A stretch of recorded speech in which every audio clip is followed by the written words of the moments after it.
Sot nuk është e hënë. Sot nuk është e hënë. Mirë, jemi në hapësirën e kulturës Sa bukur e the hapësirë, kulturë. E di dhe çfarë desha të thoja që edhe në këtë rast mund ta përdorim shprehjen që për masat nuk kanë rëndësi. Sigurisht, sot kam ardhur për masa të vogla. Kam marrë 2 libra tha me vete, sepse s'dija cilin prej tyre të lexoja. Dhe me që ishin të vegjël, i more të 2. Imagjino, po të kishin qenë 2 të mëdhenj, do të ishte dashur të zgjidhje me kohë. Janë të vegjël në pamje, por punën e bëjnë Exact. e di veti.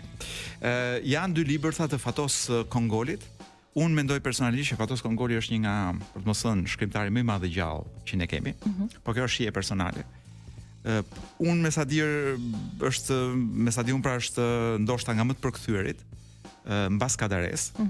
Tani është 81 vjeç, ndoshta edhe më shumë, shkruan më rrallë, shkruan pak. Unë sa herë që ai shkruan diçka unë ja blej sepse Prandaj edhe këto janë të vegjël. Po, ja, sepse i ka shkruar ti nga fundi. Jo, njëri është i 2000-shit, në fakt po do lexoj besoj herën tjetër. Libri që kam në dorë, i botuar nga Toena, është i vitit kaluar. Ballo me maska ose Shakaja fundit titullohet. Bukur. Është një novelë. Po e hap në një vend që më duket simpatik për t'u lexuar, pra që një pjesë teksti që mund të lexohet edhe në radio. Është faqja 15. Dikur në rinit të tij, më saktë në periudhën e shkollës së mesme, sporti më i parapëlqyer për të kishte qenë ngjitja çdo të diel në këmbë deri në pikën turistike Askund. Gjithmonë në të njëjtën shoqëri djemshë vajzash. Për arsye të kuptueshme, ati ishte ngulitur në kujtesë vetëm njëra nga këto ngjitje.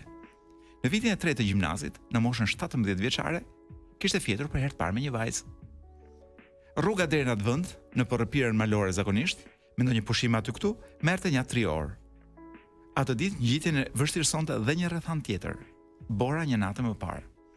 Ndoshta kjo që edhe arsyeja që diku ai mbeti prapa grupit ndërsa syt i zu një vajzë që po rrinte ulur pra një gëmushe me një çan shpine pranë këmbëve, me kokën mbështetur midis duarve.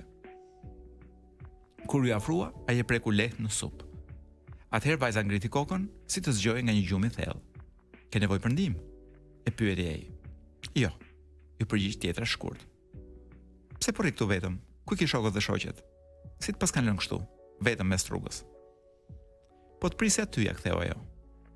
"Kam 200 vjet që të pres." Ai e vështroi me dyshim, ajo me siguri po tallej, dhe vendosi t'ia kthente me të njëjtën monedhë. "Edhe un kam 200 vjet që të kërkoj", tha. "Më në fund ja ku të gjeta."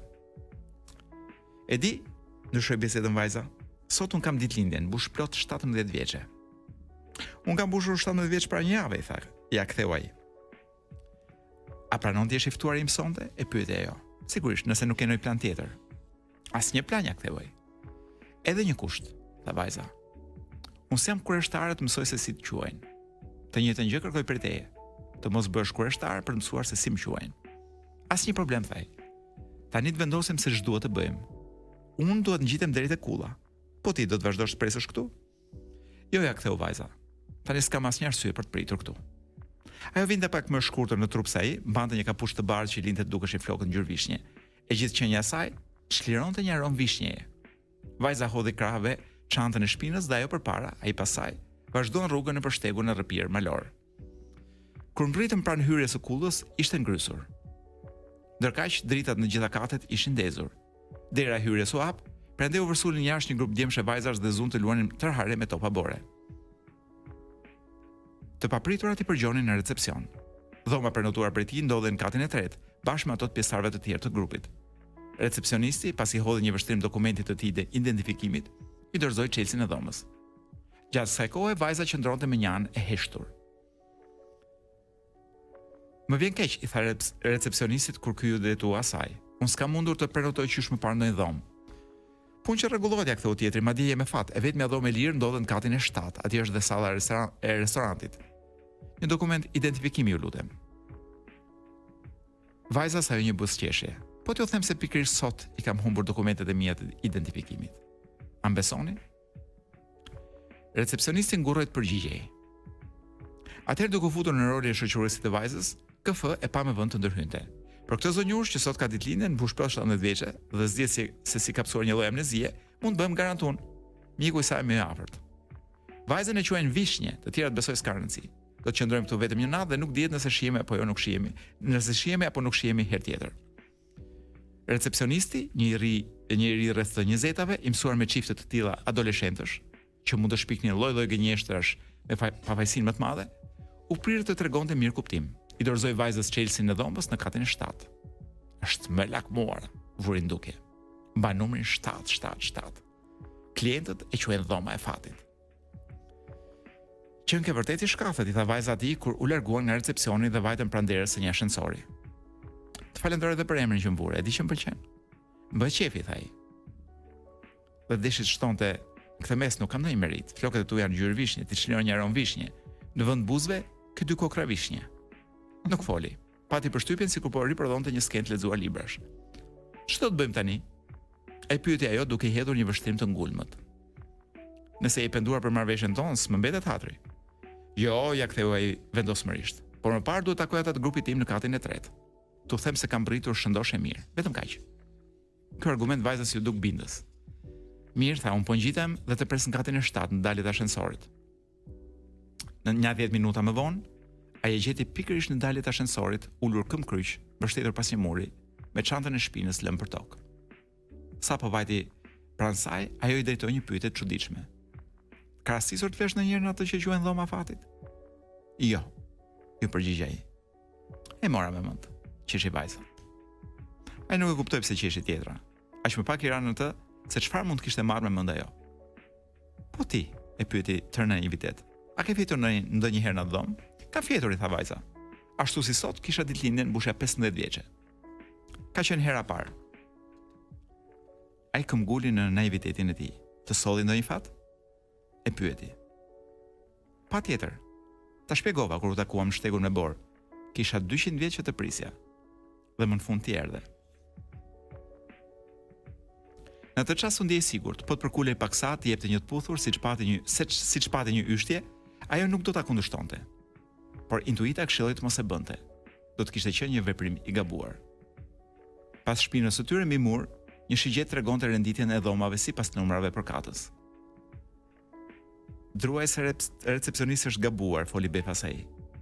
Me frymare disi të prishur nga yshtja për t'i dhënë asaj një të puthur. Përveç dhomës 777, tu do të gjendet edhe ndonjë dhomë tjetër për mua. Vajza u ngrit në këmbë. Jo, nuk është gabuar, breti. Më trego të vërtetën, ke fjetur ndonjëherë me një vajzë? Ai nguroi të përgjigjej.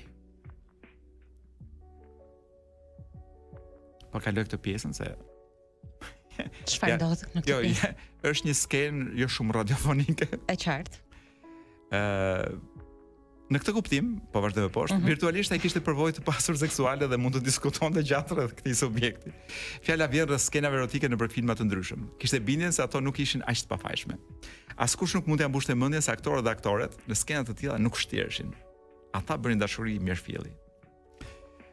Jo, ja ktheu pas një ngurimi të shkurtër. S'më ka ndodhur të flem me ndonjë vajzë. Pse? Këmbguli ajo. Ke ndonjë problem me vajzat? Jo, ja ktheu ai. S'kam asnjë problem me vajzat, thjesht nuk më është dhënë rasti.